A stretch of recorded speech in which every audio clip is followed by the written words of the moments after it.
Pour la chaîne Black Ravens, ça va être une vidéo topo sur les jeux de rôle de pirates. Ceux qui suivent mes vidéos un peu, j'ai dit antérieurement que j'étais comme dans un entre-deux.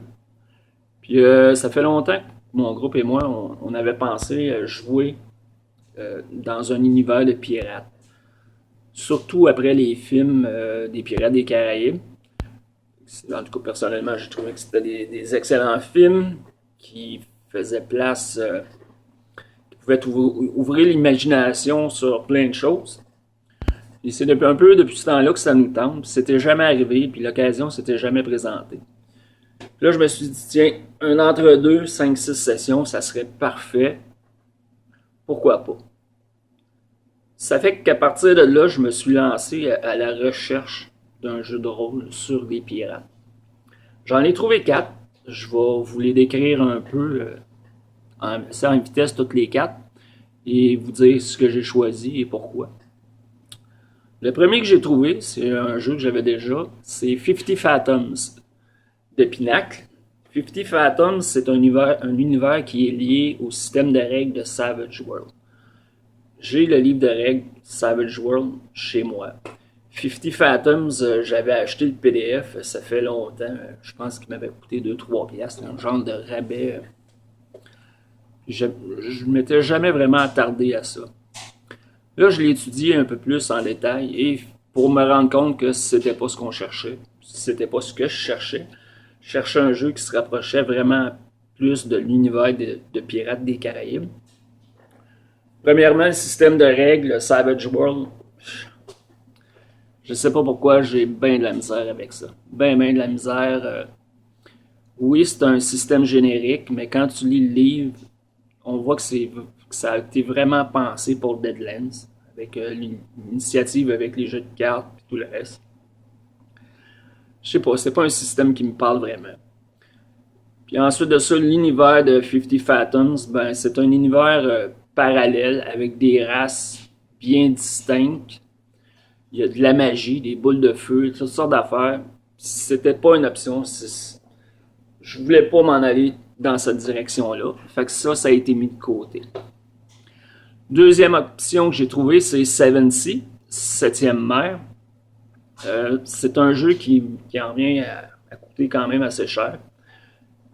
Si tu veux jouer des pirates, si tu veux t'en tenir au système puis aux règles et à vraiment l'univers de Seven Sea, ben ça te prend un supplément.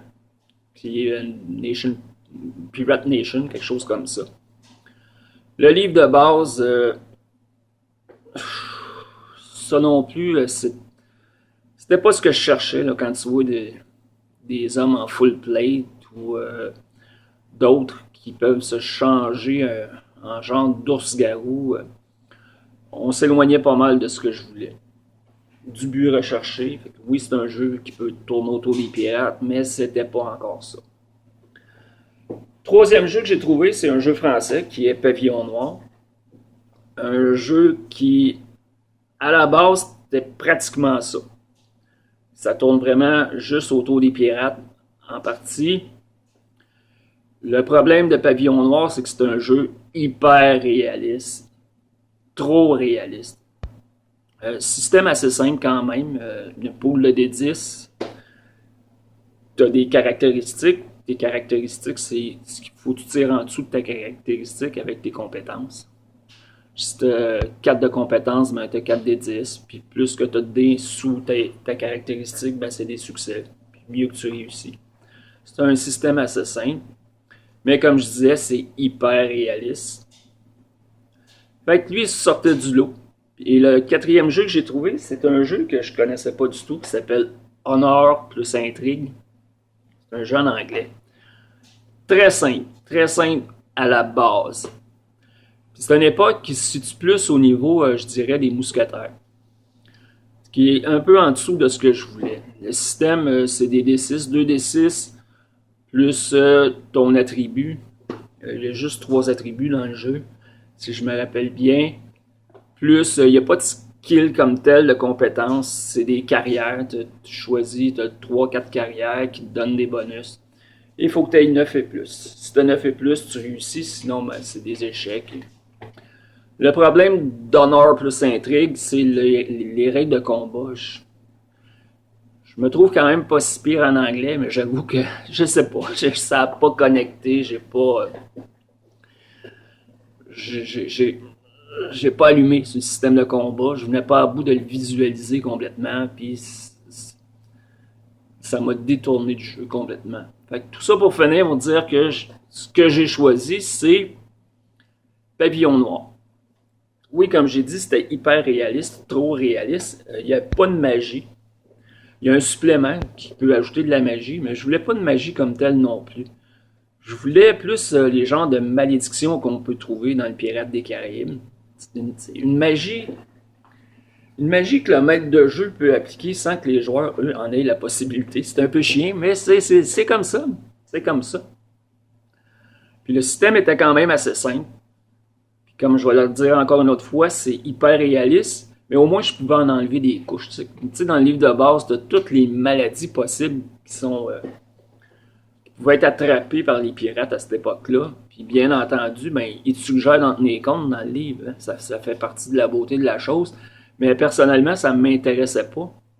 Parce que pour 5-6 sessions, j'avais pas envie à tout bout de champ de vérifier si les personnages tombaient malades ou quoi que ce soit. Lui, il va avoir une mission. Bien entendu, qui dit pirate dit trésor. Et quand tu y penses, c'est pas si facile que ça d'inventer quelque chose autour de ça. Puis l'idée est venue, on a eu une session de fête. Ça s'est très bien passé. Les joueurs ont découvert une carte au trésor. La prochaine session, c'est découvrir le trésor. Bien sûr, il va y avoir un petit twist en arrière de ça. Ça ne sera pas si facile que ça. Puis entrer en jeu, justement, la magie et tout le reste. J'irai pas plus loin à ce niveau-là. Des fois que certains coûteraient. Mais oui, si jamais vous avez envie de jouer des pirates, Pavillon Noir, vérifiez peut-être plutôt le PDF. Les livres sont quand même assez chers au Québec. Le PDF, on vient en bout de...